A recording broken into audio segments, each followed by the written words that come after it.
Good afternoon, everybody. As of today, every eligible adult in England can use the National Booking Service to get boosted now.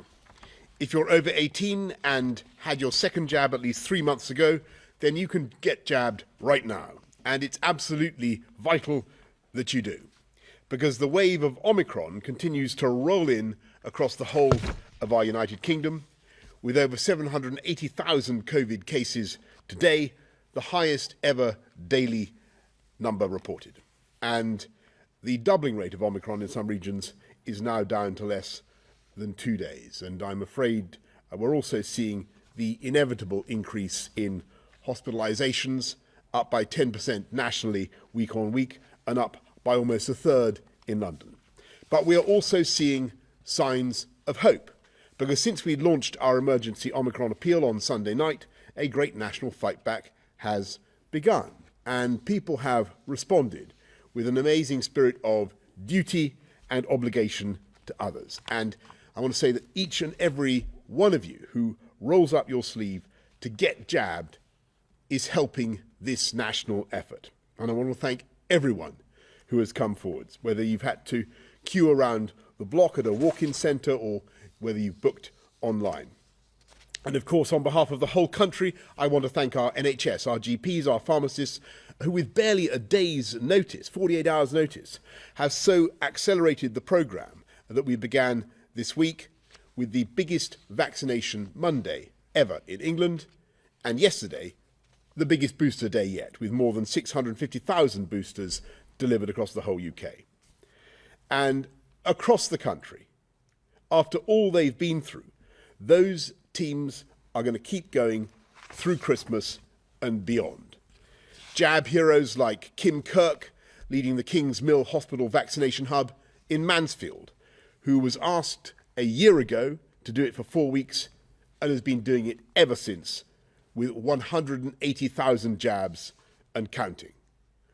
Dr Laura Mount and the team at Central and West Warrington Primary Care Network, who've been organising pop-up vaccination clinics for the homeless. Or the team at Home Park in Plymouth, who have been regularly jabbing until 2 a.m. because they just carry on for as long as there are people there wanting a booster. And I want to thank those from every walk of life who are stepping forward to support them.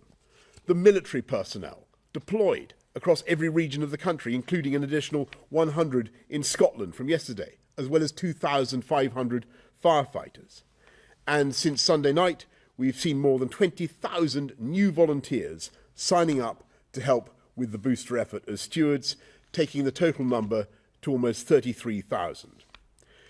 With every day, we're expanding the ranks of these healthcare auxiliaries, an emerging territorial army of the NHS in a race against time to get those jabs in arms and save lives. And if you're watching this and you want to get involved, just visit the website nhsvolunteerresponders.org.uk and do something this Christmas that you can tell your grandchildren about many Christmases from now. In total, we've boosted more than 45% of all adults in England, including more than 88% of those aged 70 or over. And while hospital admissions are going up, nationwide, we're starting to see admissions coming down among some of the more vulnerable older age groups where we've already got those boosters in arms.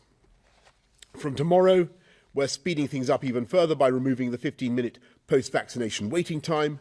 And while we're at it, from Monday, 12 to 15-year-olds can book in for a second jab. And we know how crucial it is to keep children in school, so let's all make sure our children and young people are vaccinated before they go back next term.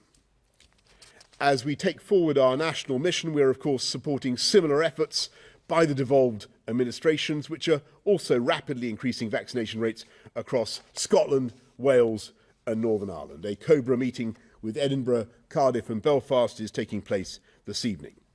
But already, the pace of rollout across the 4 nations is such that the UK as a whole now has twice as many boosters per head as the EU and more than twice as many as the United States.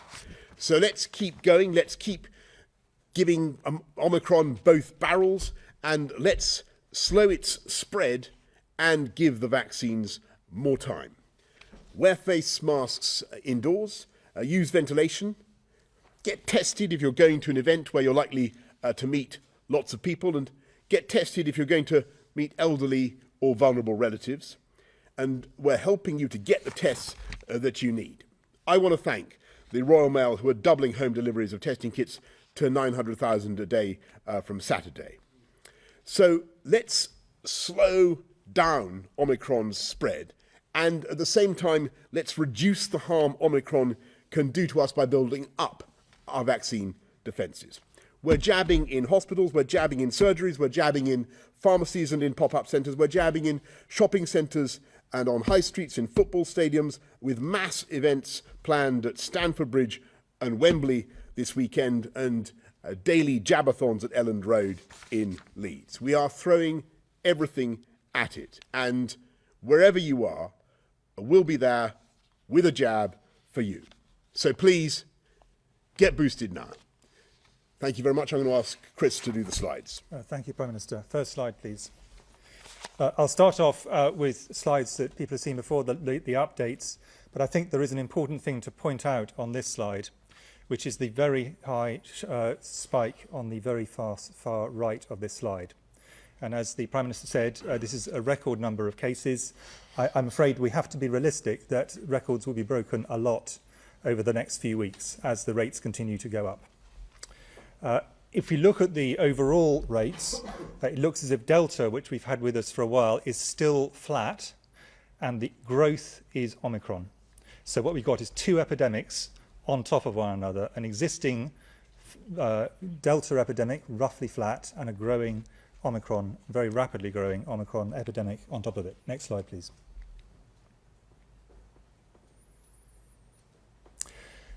When it comes to hospitalisations, this really always, of course, reflects where we were two or more weeks ago, and therefore the rates have remained reasonably flat over quite a while, reflecting where we've been with Delta over the last several weeks. So rates are currently flat, but they are beginning to increase in some places, particularly in London. Next slide, please. And deaths, of course, reflect what happened even earlier in time. And those are still, if anything, going down very slightly. But this, of course, doesn't reflect anything in terms of Omicron because the emergence of Omicron and its spread is far too recent. Next slide, please. Dr Kanani is going to talk more about the vaccination in a minute, but I just wanted to give a visual picture of the speed at which the initial rollout, that's in blue, the second dose, which is in orange, and now the booster rollout is occurring in red. And as you can see, it's going up very rapidly and accelerating, and that will continue to happen over the next period of time. Next slide, please. When I showed this slide at the last session, people said they wanted a bit more time on it, and I want to make 2 points on it. What this shows is what the hospitalisation rates and different age groups, where in the dark bars are people who are not vaccinated, and the orange bars are the people who are vaccinated with 2 doses. First point, this provides massive amounts of protection against hospitalisation against Delta. This is what we're showing. But what we're expecting to happen with Omicron is that some of that difference is going to be eroded because it is the vaccines are less well matched to the Omicron variant. This is what the laboratory data are implying. We don't have clear clinical data yet. And therefore, the point of the booster is to try and get people back to as good a position in terms of replicating this really good protection after they've had their booster dose. It will additionally provide protection against Delta and other variants. So that is really what we're aiming to do. But this is, when people say, do vaccines work? I really do think if people look at these data, they cannot really argue, except that vaccines are remarkable at working. But people do still go into hospital even when they're double vaccinated, and they will still go into hospital even after boosters. But their risks are much reduced. Next slide, please. Now moving on to Omicron. And what I'm showing here is a screening test for Omicron. These aren't genotype things. This is what's called S-gene target failure, but now any S-gene target failure pretty well represents an Omicron case. And the reason we're showing this is you get these data earlier than you get the data from the full genotyping. So it's more up to date. Now, I'd like to point out two things with this. The first of which is the count of numbers is now going up very fast. I'd like to point out also that the greyed out bars, those data are incomplete and will increase. Again, I saw some commentary that said, that shows it's going away next time. The last bits of data, and the same is true in the UK, it's also true incidentally in South Africa, the last bits of data will always increase as new data comes in. But both the numbers, but also the percentage of cases is steadily rising. So an increasing percentage of all of our cases is now Omicron, but that's not because Delta's going away, it's because Omicron's being built on top of that. Next slide, please. The final slide I wanted to show is really just to show that this is happening across the whole of England. It's also happening very clearly in Scotland and beginning to happen in Wales and Northern Ireland. But these are data from England.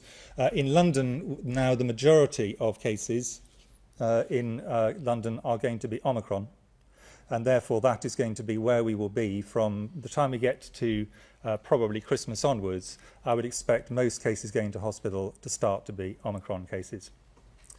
I would like to make one final point before I hand on over to Dr. Kanani, which is I think that there has been a certain amount of commentary about the fact that doctors and scientists from South Africa, and I really want to pay huge tribute to South African science and medicine, what they've done so quickly has been remarkable, have indicated that there may be some reduction in the hospitalisation rates they're seeing with Omicron. And I want to put a really serious caution on this, because I think it has been overinterpreted. The first caution on this is simply a numerical one. If the rate of hospitalisation were to halve, but you're doubling every 2 days, in 2 days you're back to where you were before you actually had the hospitalisation. If the peak of this is twice as great, then halving of the mortality of the hospitalisation rate, you still end up in the same place. And this peak is going very fast. But the second point I wanted to make, which I'm not sure has fully been absorbed by everybody, is that the amount of immunity in South Africa for this wave, because of a prior Delta wave in vaccination, is far higher than it was for their last wave. And therefore, the fact that there is a lower hospitalisation rate is unsurprising. So if you think about what happened to us in the UK with our alpha wave in January, February this year, the infection hospitalisation rate for people over 65 was around 22% prior to vaccination. Once you have a lot of immunity due to primarily vaccination and then also some natural infection, the infection hospitalisation rate in the same age group has dropped to 6%. That's just because there's more immunity. Well, there is more immunity in South Africa now than there was in their last wave. Therefore, some degree of drop is to be expected. Now, that doesn't mean that there isn't some degree of slightly milder disease. That is possible, but I just think there's a danger people have overinterpreted this to say this is not a problem and what are we worrying about. I want to be clear, I'm afraid this is going to be a problem. Exact proportions of it, of course, South African scientists and UK scientists and scientists globally are trying to determine at the moment. I'd like to just pass on for the last slide to Dr. Kanani. Nikki. Nikki, thank you very much. Thank you very much. So there is clearly one single challenge that our country faces right now, but we have two asks of you as a member of the public. One is please come forward and get your booster. And if you're unvaccinated, come forward and get your first dose. Or if you're severely immunosuppressed, get your third dose. Your vaccine is there and it's waiting for you. And our second ask is please help your incredible NHS team. Come and work with us as a volunteer or a paid member because we need your help. Since the Prime Minister and our Chief Exec, Amanda Pritchard, set out the call to the nation, the national mission around vaccination, we've seen an incredible response. And it's the sort of response we've seen all through the pandemic and through the first part of the vaccination programme. People have come forward again and again to help us, but to get protected as well.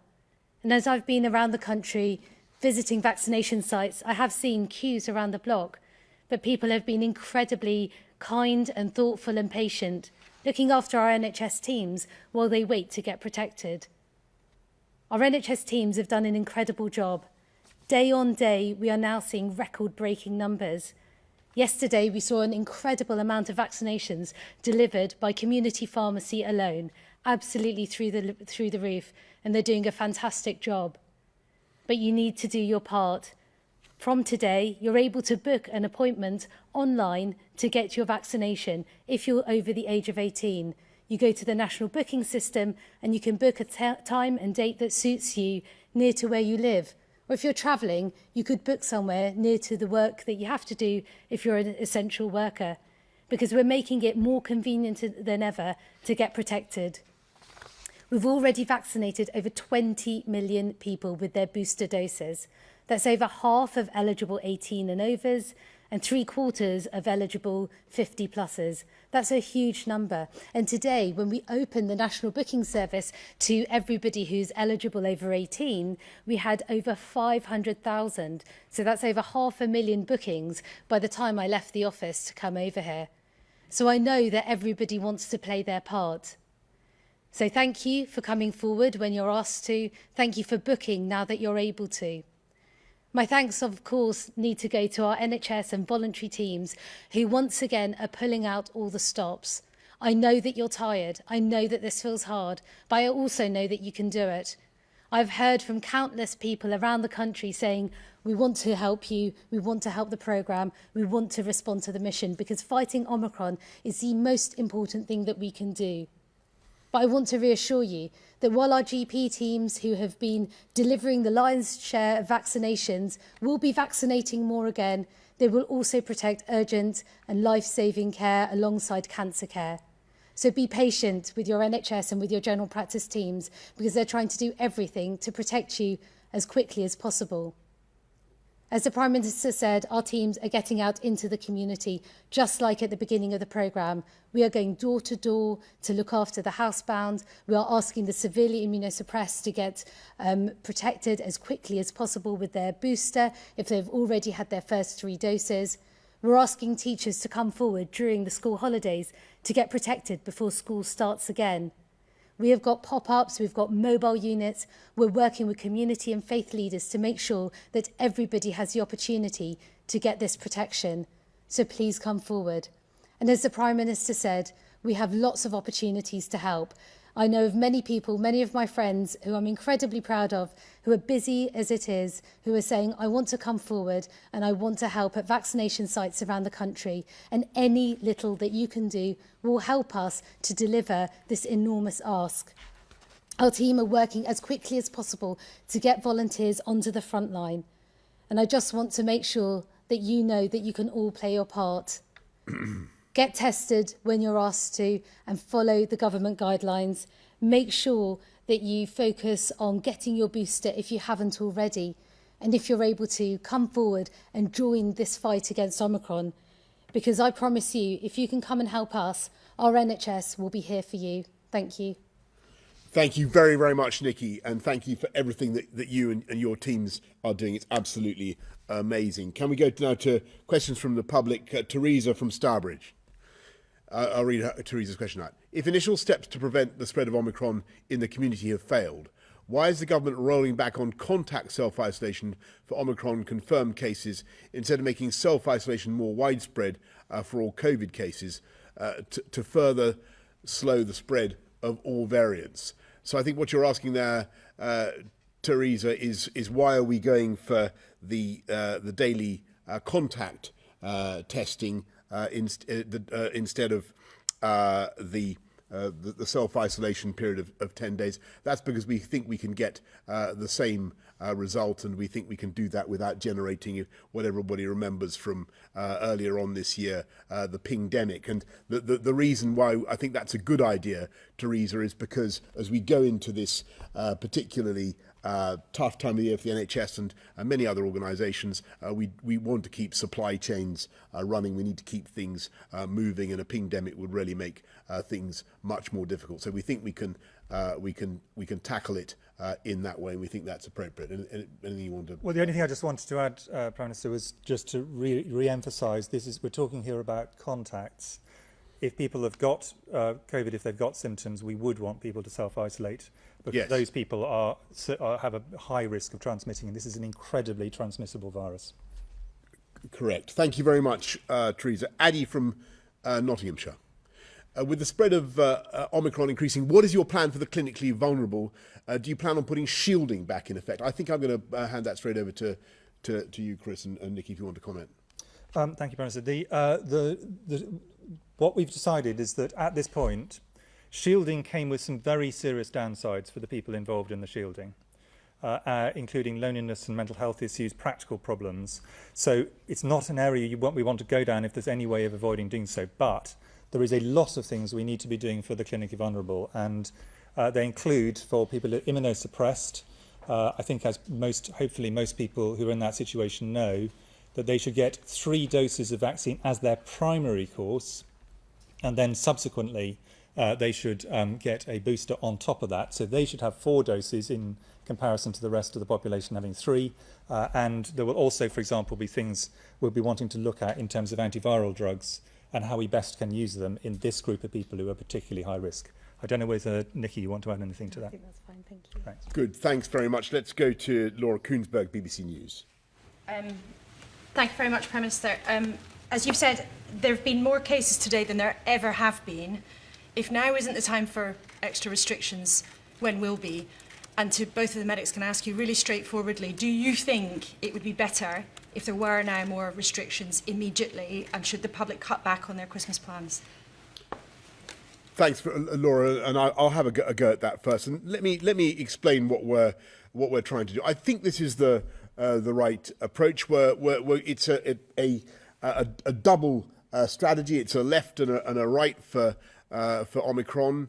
We're going with Plan B, as we said we would, in the event of the numbers starting to rise, and in the event of a new variant appearing, and that's the right thing to do. And everybody, you'll have heard me repeat earlier on what we need people to do: to use ventilation, to wear masks inside, continue to wash your hands, exercise caution, to do daily contact testing and so forth. If you come into contact with somebody who has Omicron, to isolate certainly if you have Omicron, and to get tested when you want to go to a nightclub or another venue. All those restrictions are coming in, and that's the right thing to do to slow the spread of the disease. But what we're also doing is using a tool that we didn't have, Laura, if you think about it, a year ago, when we were also facing a spike, and that is the huge advantage, not just of testing, but also of vaccination and the booster. The booster does provide, all the evidence seems to be, the booster does provide an excellent level of protection.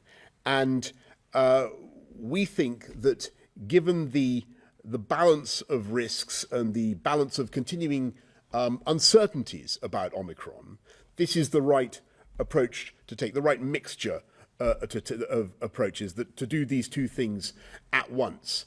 And the progress that we're making with the booster is absolutely vital. These numbers are extraordinary for the British population. I mean, we really are boosting huge numbers of people now. We've got a much higher proportion of our population boosted, as I said at the outset, either than the United States or than the rest of Europe. I think over 90% of the 75 to 79-year-olds have been boosted now, and that's terrific because it's those groups, don't forget, that sadly provide the bulk of those who are likely to die from COVID. So by getting boosted now, we can really build up our wall of protection whilst we slow down the spread of the disease with Plan B. So it's a two-pronged effort. My answer would be, ministers clearly have to choose between really unpalatable options, but what we do not have at the moment is clear data on some of the really key questions, and the two that I think are the most important are what is the hospitalisation of severe disease and in due course mortality rate with 2 doses, which we got right the way through the population of existing vaccines, and what are we looking at with a booster on top. Remembering we've now got the great majority of people over 65 boosted, and that rate is going up. Those data will come in. There's some very early indications from lab studies, but they're not really strong enough to be able to make strong clinical recommendations. And obviously ministers will take a lot of account of new information as it comes in. In terms of your second bit of your question, I think that what most people are doing is, and I would think this seems very sensible, is prioritising the social interactions that really matter to them, and to protect those ones, deprioritising ones that matter much less to them. And I think that's going to become increasingly important as we, for example, go into the Christmas period. And people are also taking a lot of precautions, and I think this is exactly right, so that, for example, if they're going to visit a group of people, or if they're visiting vulnerable people, they're taking tests beforehand. I would strongly encourage that, and strongly encourage sensible things like really good ventilation, meeting outdoors if that's appropriate and easy, and all the things we know that we've done systematically through this. So I just think a lot of this is people following sensible rules, but prioritising the things that really matter to them and deprioritising the others. Nikki. Thank you. I mean, all I would add is that my patients have had very mixed experiences through previous lockdowns, and some have been incredibly isolated and their mental health has really deteriorated. So everything that we can do as a public, as individuals, to reduce the burden of the disease, to get our boosters and to make those choices that Chris describes is right. I mean, I want to see my immediate family on Christmas Day, so I'm going to be really, really careful until I get to that moment. And not just testing, but watching what I do and prioritising, working on the vaccine programme, working in general practice, so that I can get those special moments with my family. And I know that that's what everyone will choose to do if they can, because that's our best way through, along with getting booked for their booster. Thanks very much. Robert Peston, ITV.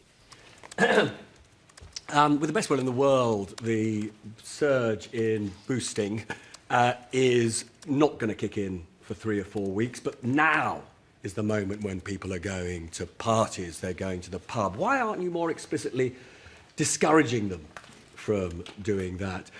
Dr Kanani, you said that your colleagues are working incredibly hard. They're exhausted. For 18 months, they've been putting their lives at risk. If I could ask you and Professor Whitty, how did you and they feel when you saw those photos of officials in Downing Street and Conservative Central Office having parties when they were risking their lives and the rest of us were in lockdown? And finally, Prime Minister, would you welcome a police investigation of the parties that took place here? Sorry, I'm going to ask Chris, you want to go first? I don't have a huge amount to add to what I said previously, which is I do think people should prioritise what matters, and that by definition means deprioritise other things. And I think people are doing that, and I think I would recommend that, and I think most people would recommend that. I don't think you need a medical degree to realise that is a sensible thing to do with an incredibly infectious virus, about which there are quite a lot of key things we don't know. And then in terms of other areas, yes, I think it's a statement of fact that when people think there's unfairness, and particularly if they think there's unfairness in high places, of course people get angry. I'm not commenting on individual cases or commenting on the rights or wrongs of anything, to be honest. I never have throughout this, and I don't intend to start now. But what I do think is most people actually separate that out from their absolute need to think seriously about what's good for them, their communities, their families, their workplaces, and the wider country. And people, I think, really are taking that very seriously, and I don't think those two are in conflict. I think people basically can do both simultaneously. I think what I would add is that our staff, as I said, have been working for a really long time, both through the pandemic and to deliver this incredible vaccination programme. And I think they'll keep going. Whatever else happens nationally in other places, we're here to look after our patients and our public. And that's what drives me every day, no matter what else is going on. And that's what my teams and my colleagues will continue to focus on. And I just say to you, Robert, that I think you completely mischaracterised the events in this place where people, to the best of my knowledge, have worked blindingly hard for a very long time in cooperation with people around government and across the whole of the public services to do our very best to keep people safe. But we'll of course hear from the Cabinet Secretary about what he believes has happened. And indeed, you know, if the police think there's anything to follow up, I'm sure that they will. But I think that, if I may say so, I think that the public can readily, as I think colleagues have said, the public can readily distinguish between these types of reports and these types of accounts and the overwhelming imperative that we have now together to tackle this disease in the two-pronged way that we are. And I think those are the messages that I'm seeing the public understand very, very loud and clear, and really responding magnificently with the way people are. You said it. You know, it'll take 2 or 3 weeks for the vaccine rollout to get going. That's not my impression. It's the immunity to build up. Well, I think actually I think that is a moot point, because I think that I'd like to hear from Nikki and Chris on that. I believe that with the booster, you start to get at least some immunity, perhaps a bit quicker than you've suggested, but perhaps that would be... Well, I think the general point is a very reasonable one. Actually, the timing, yes, I would expect some protection, probably even beginning within a week, and quite a bit within 2. So it's a bit quicker, but your general point, which is, of course, there's going to be a delay, is a fair one. It's just probably slightly less than you're implying. Nikki? Yeah, I mean, all we can do is move as fast as we can so we can get people protected, and that's why the other points Chris and PM have already made are right. You know, we follow the guidance that's there. Work from home if you can. We need those trains as empty as possible so essential workers can go in safely. Wear your mask as much as you can, and look after each other. That's what we're here to do. Thanks. Tom Newton-Dunn, The Times. Professor Whitty, question for you. Jenny Harries today said the Omicron variant was the most significant threat to public health we've seen during the pandemic. Graham Medley, as you know, chairs SPIAN, has called it a very real possibility of the NHS being overwhelmed. Do you agree with those two statements? And may I also ask you just to give us a little bit more detail on what you said were studies on severity and mortality? You said they weren't complete yet, but can you share with us what you know so far on that? Prime Minister, a question for you. I want to bring up the vote last night. Sorry about that, but it is relevant to this whole discussion. Now, a lot of your MPs say it wasn't just about COVID passes, it was about you. It was about your leadership, and they want you to change. They want you to run a better operation, a better number 10, and stop putting the car into the ditch, to use your words. Will you change, and if so, how? So on the first one, and echoing a point that Nikki made, this is a really serious threat at the moment. How big a threat, there are several things we don't know, but all the things that we do know are bad. And the principal one being the speed at which this is moving. It is moving at an absolutely phenomenal pace, and therefore between the time that it first starts to really take off in a way people will be able to see, and the point when we get to very, very, very large numbers will be quite a short one. And that, I think, is part of the issue in trying to deal with this. So I certainly echo the fact that this is a very serious threat. I think to compare it to each of the very major threats we've faced, I think it's quite difficult, because as the Prime Minister said, we do have some things going for us this time, of which the most important is the existence of effective vaccines and the ability to boost at speed at this stage. So I do not wish to underestimate this.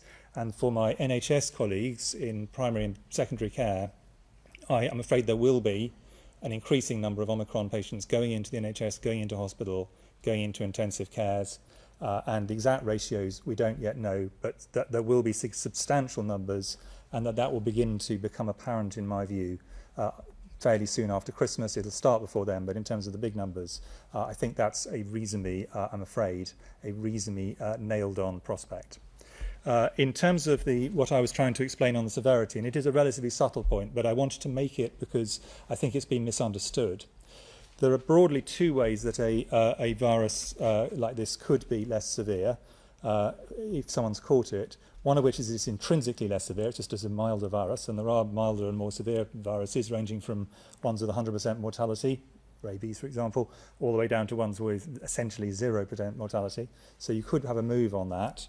But the other way, which is much more common actually, where something becomes more severe, is because we have more immunity. And the point I was making in South Africa, between the last wave and this wave, their degree of immunity has substantially increased. And therefore, there is much greater South African immunity to COVID in general, not specific to Omicron, than there was in the last wave. So some decrease in severity you would expect because of some protection from increasing immunity. In contrast, for our Delta wave, we already had incredibly good immunity due to the amazing job the NHS has done in double vaccinating everybody. So we don't have that additional thing on top.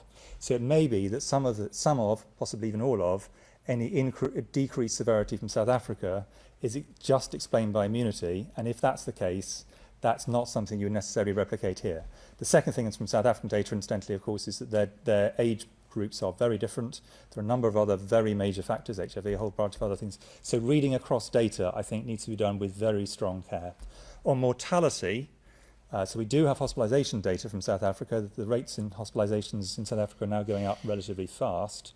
On mortality, we do not yet have data, and that's because this is so recent. And of course, as everybody knows, there's a lag to getting infections, a lag to getting symptoms, a lag to getting to hospital, and then a lag to a minority of people dying. And that time frame has not happened. So we don't yet have data on mortality. And obviously, as soon as we do, we will share it with the public. Yeah, and Tom, just on your point about Parliament. Look, I do understand the people's feelings of principle about what they see as infringements on liberty, and we've been trying throughout this pandemic to keep our lives as open and as free as possible, and that's the aim of what we're doing. Indeed, the aim of Plan B Plus, the Get Boosted Now campaign, is to ensure that our next year is as free and as open as possible, and we protect our society and our economy in every way that we can. I have to say, I don't think that the measures that we're proposing or that Parliament enacted for nightclubs and some other settings like football matches in any way amount to a vaccine passport, because after all you've got to do, you've just got to get a lateral flow test, or if you have proof of vaccination, then you can get in. It's entirely optional. I don't follow that line of argument, but I just want to say I'm grateful that Parliament voted it through. Large majority of Conservative votes went to get this done, and it will help us to keep the country on track. I think if we can do these two things at once, implement Plan B in the way that we're describing, plus get everybody boosted at record speed in the way that we are, we'll be able to move forward and keep on the path that we have begun to travel. Now that is made possible because of the incredible efforts of the NHS and the British public, and those are the people I really want to thank. I realise I said you were from the Times. In fact, you're from Times Radio now, Tom. Was about will you change? It wasn't about the vote last night. They want you to change. I'm certainly not going to change. Thank you very much, Tom. I'm certainly not going to change the policies that have led to the fastest vaccine rollout in Europe, the fastest booster campaign in Europe now, and delivered 500,000 more people in jobs now than there were before the pandemic began. And those are the things which I would respectfully suggest that the public are also keen to focus on. Steve Swinford of the Times. Professor Whitty, in Scotland, Nicola Sturgeon is advising people to limit household mixing over Christmas. Is that something that you think families should be thinking about as we approach Christmas, to limit the number of other households that they interact with over the Christmas period in their own homes? And Prime Minister, the last time that you held a press conference, you were saying that people should go ahead as normal with Christmas parties. Now, we've just heard Professor Whitty say we should be deprioritising less important social events. So do you think that people should still be going ahead with Christmas parties, or is it time to cancel Christmas parties? And furthermore, about New Year, what are you thinking about New Year? Should people be planning big social events at New Year, or should they be limiting those now? Chris. I mean, I'm probably going to start record on this. I really think people should be prioritising those things and only those things that really matter to them, because otherwise the risk of someone getting infected at something that doesn't really matter to them and then not being able to do the things that do matter to them obviously goes up. I don't think you need to be a doctor to think that. I think that's what most people are very sensibly calculating, and that seems to me a sensible approach, personally. Yeah. The whole point about the point I'm making is, don't mix with people you don't have to for either work or for the sort of family things that really matter to you. Would be my general advice to people in this kind of situation. But people have to make their own choices. Yeah, thanks, Steve. I agree totally with Chris about the response that we're already seeing from everybody, our general instinct to be more cautious. But I said many times that I thought that this Christmas will be considerably better than last Christmas, and I stick to that. We're not cancelling events, we're not closing hospitality, we're not cancelling people's parties or their ability to mix. What we are saying is, think carefully before you go. What kind of an event is it? Are you likely to meet people who are vulnerable? Are you going to meet loads of people you haven't met before? And get a test. And I think that is very, very good at make sure that there's ventilation, wear a mask on transport, and get a test before you go. So we're in a different environment thanks to the boosters from where we were last year. But we've got to be cautious and think about it whilst we wait for the benefits of the boosters really to kick in. Thank you. Mesa Hall, The Express. Thank you, Prime Minister. I could ask the medical experts. I mean, it's becoming clear that we're going to need to keep having boosters to keep topping up our protection against coronavirus. I mean, what's your best guess for how often we're going to need to do it? Is it going to be every 6 months, every 3 months? And is there a case for a permanent national vaccine service to deliver boosters? And Prime Minister, if I could just pick you up on the, you talked about keeping supply chains moving earlier. Obviously, there's going to be a lot of work absence as people become infected and have to take time off work. Are you concerned at all that emergency services, essential industries may come under pressure, and what steps are you doing to cope with that? Thanks. Shall I take the first bit? Chris, then Nikki, and then I'll do So, supply chains. I think it's not yet clear how often we will need to do boosters. Essentially, there are two separate reasons to need to do a booster.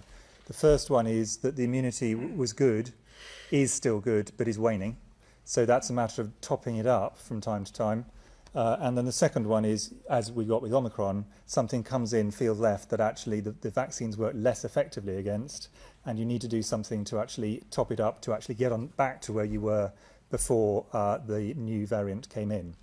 Now, on the first of those, we don't yet know how long the immunity will take to wane. In general, I think most people who look at this would say that after a booster, the waning may be a bit slower than it was after the second vaccine, but we don't know that. And so we need to see those data and make decisions on that. And of course, immunity is quite complicated. It's made of several different elements. It's not just antibodies, it's a variety of other ones. But of course, whenever we do get a new variant, for the moment, we have to ask the question, does this need a new vaccine, as is being asked at the moment? Now, in the long run, my expectation is, and when the long run doesn't mean many years, but maybe not this year, in the long run, we would expect that we'll get what's called polyvalent vaccines, where you have multiple different forms of the virus in the same vaccine. And the reason that's important is it makes it a lot harder for the virus to evolve around that. At the moment, we've simply got a single thing based on the original strain. Once we've got those, I think new variants that can do as much change as Omicron will probably become rarer. Still may happen from time to time, but we do now have technologies that mean we can move them very quickly. That's a long answer, but I think it's something which a lot of people ask, so I thought it was probably worth laying that out. Dr Kanani may want to comment on the second bit. Yes, thank you. I mean, it's something that we are obviously thinking about. How do we get the right vaccine infrastructure? Prior to the pandemic, which feels so long ago, we did have a vaccine infrastructure. It was our general practice and community pharmacy teams that would vaccinate children. It was our school teams that go in and vaccinate in schools. and obviously our annual flu vaccination. So we're used to having to do things annually and cyclically, but we are definitely in a different position now, and we can't keep using sort of big venues every time. So we are putting that infrastructure in place. We are asking, obviously, as you've seen, our community pharmacy colleagues to step up, but we're also seeing that other venues are offering their services, not just now, but into the longer term as well. So as we learn what we need to do to respond to this variant, we'll build the infrastructure in the background so that once we know the sort of pattern that we're going to have to respond to, we'll have that infrastructure in place. And Mesa, to your point about supply chains, we're going to throw everything at it to try to sort it out. Actually, some of the issues that we saw earlier in the autumn have started to get better, like the HGV driver shortage. But we are going to make sure that we do everything we can. We're recruiting huge numbers of people, for instance, for the NHS, trying to help the care sector. So vital that we get the staff there. Daily contact testing rather than self-isolation, I think will help. I'm not going to pretend this is going to be necessarily as smooth as everybody would want, but we've got to get through it and repeat the key message. The best thing everybody can do is get boosted now. Get the booster fast as you can, and the higher our wall of protection. Andy Woodcock, Independent. If I could ask the medical experts, you've suggested that people will be prioritising family get-togethers on Christmas Day itself this year. I think a lot of people out there will be thinking that situation, you have multiple generations coming together from multiple households in close quarters, quite possibly very little ventilation, particularly if it's a cold day. I think people will want reassurance. Is it really advisable for that sort of event to go ahead? And could I ask all three of you, are you planning to, what are your plans for Christmas Day itself, and are those being scaled back? And to the Prime Minister, since the reports of various parties at Downing Street, or alleged parties at Downing Street, there have been polls suggesting a fairly sharp fall in public trust in politicians generally and in yourself personally. Keir Starmer today said that you didn't have the trust and authority to lead the country through this crisis. I was wondering, while the questions about alleged rule breaking are still unresolved at Downing Street, that is, are you still confident that you are the right person to be giving instructions and guidance to other people in a way that will maximise public compliance? Thank you. Chris and Nikki, on Christmas. I didn't say what people would be doing. Some people will prioritise Christmas Day and some people will prioritise other things. All I was saying was people should prioritise what matters to them, and usually that is family, that different people from different traditions will take different approaches. In terms of, but Christmas is clearly the majority at this time of year. In terms of realistically, I think there's a high chance that my original Christmas plans with family are going to be interrupted. I hope it's not completely, but we shall see. And I also am very realistic about the fact that in advance of the situation where large numbers of people enter hospital, very large numbers of people in society, and that includes doctors, nurses and other healthcare workers, are going to get COVID at the same time, because this will be a very sharp peak, and there will be significant problems of people actually providing staff to man and to generally be able to look after any part of the health and social care system. And so people like me should keep some degree of flexibility to actually deal with the fact that actually we may end up with quite substantial gaps in rotas at short notice. And I just think that is, unfortunately, given what and this is back to Nikki's point, given how much difficulty my health and social care colleagues have had over the last 2 years, saying that is pretty depressing, because they have really, really had to stand up and go back again and again. But the reality is the speed of an onset is going to lead to lots of people getting ill simultaneously, and we have to be realistic about that. Thank you. Andy, this is our chance to make choices for each other and for our NHS. So my advice would be, if you're going to go to a stadium at the weekend, make it one where you can get your vaccine, or help out to give a vaccine, rather than going to watch a match. And to that point, if you're a role model in society, please get your vaccine, because actually it's dependent on all of us to show the way right now and to make decisions that help to protect society.